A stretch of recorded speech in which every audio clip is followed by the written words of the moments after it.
Assalamualaikum warahmatullahi wabarakatuh. Alhamdulillahirabbil alamin wa bihi nasta'in ala umuri dunya waddin wassalatu wassalamu ala asrofil anbiya wal mursalin sayyidina wa syafi'ina wa maulana Muhammadin sallallahu alaihi wasallam amma ba'du. Baik, di sini saya akan mempresentasikan dalam menulis sebuah ringkasan. Menulis ringkasan. Keterampilan menulis merupakan kemampuan menggunakan bahasa untuk berkomunikasi dengan mengembangkan daya pikir dan kreativitas siswa memakai bahasa tulis yang sesuai kaidah kebahasaan. Menulis dengan kaidah-kaidah yang menjadi kunci kepenulisan dengan baik memang sangatlah dibutuhkan agar dapat dipahami dan dimengerti oleh pembaca. Adapun prasyarat menulis ringkasan. Ringkasan berasal dari bentuk dasar ringkas yang berarti singkat, pendek dari bentuk yang panjang. Hal ini dipakai untuk mengatakan suatu bentuk karangan panjang yang dihadirkan dalam jumlah singkat. Suatu ringkasan disajikan dalam bentuk yang lebih pendek dari tulisan aslinya dengan berpedoman pada keutuhan topik dan gagasan yang ada di dalam tulisan aslinya yang panjang itu. Ringkasan merupakan penyajian singkat dari suatu karangan asli tetapi dengan tetap mempertahankan urutan isi dan sudut pandangan pengarang asli. Sedangkan perbandingan bagian atau bab dari karangan asli secara proporsional tetap dipertahankan dalam bentuknya yang singkat itu. Adapun kepenulisannya terdiri 4 bagian. Pertama, membaca naskah asli.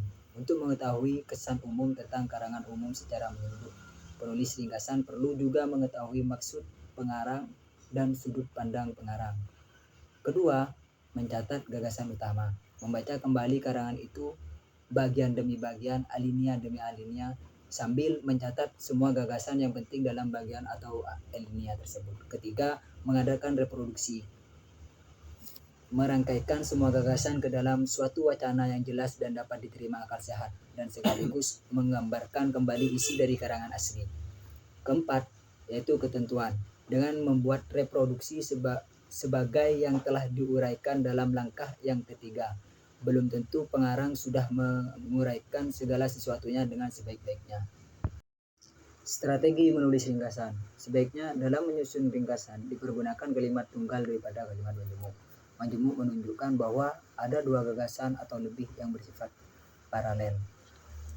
Bila mungkin ringkaslah kalimat menjadi frasa, frasa menjadi kata, begitu pula rangkaian gagasan yang panjang hendaknya diganti dengan suatu gagasan sentral saja. Ini tidak berarti bahwa cara kerja ringkasan hanya merupakan kalimat-kalimat saja. Jumlah alinea tergantung dari jumlah topik utama yang akan dimasukkan dalam ringkasan. Biasanya untuk suatu ringkasan ditentukan pada panjang ringkasan finalnya. Bila mungkin semua keterangan atau kata sifat dibuang, kadang-kadang sebuah kata sifat atau keterangan masih dipertahankan untuk menjelaskan gagasan umum yang tersirat dalam rangkaian keterangan atau rangkaian kata sifat yang terdapat dalam naskah. Pertahankan susunan gagasan asli, serta ringkaskanlah gagasan-gagasan itu dalam urutan seperti naskah asli.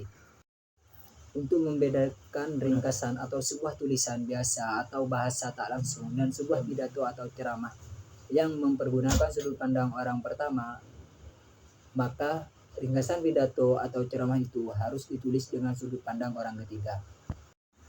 Persamaan rangkuman dan ringkasan. Ringkasan sebaiknya dibedakan dari istilah-istilah lain yang pengertiannya tumpah tindih, yaitu yang merupakan suatu bentuk penyajian yang singkat dari bentuk aslinya.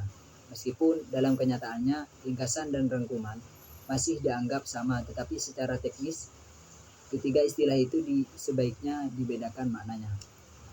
Rangkuman menurut Johara adalah penulisan pokok masalah yang penulisnya tidak harus berurutan, boleh secara acak atau disajikan dalam bahasa pembuat rangkuman tanpa mengubah tema sebuah wacana. Rangkuman berfungsi sebagai garis besar masalah dalam sebuah wacana yang berukuran pendek atau sedang.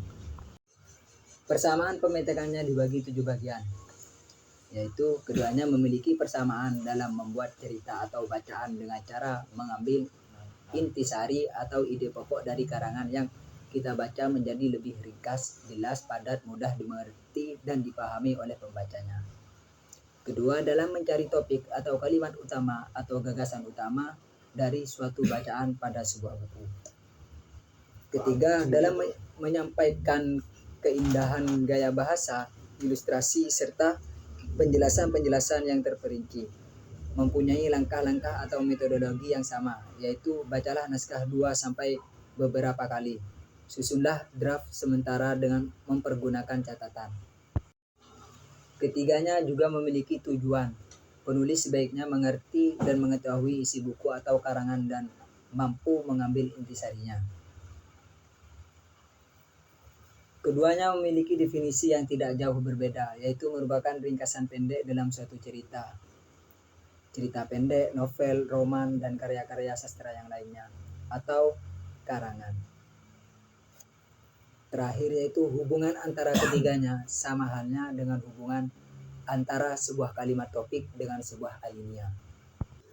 Mungkin cuma ini yang bisa saya sampaikan, kurang lebihnya saya mohon maaf. Wabillahi taufiq wal hidayah. Wassalamualaikum warahmatullahi wabarakatuh.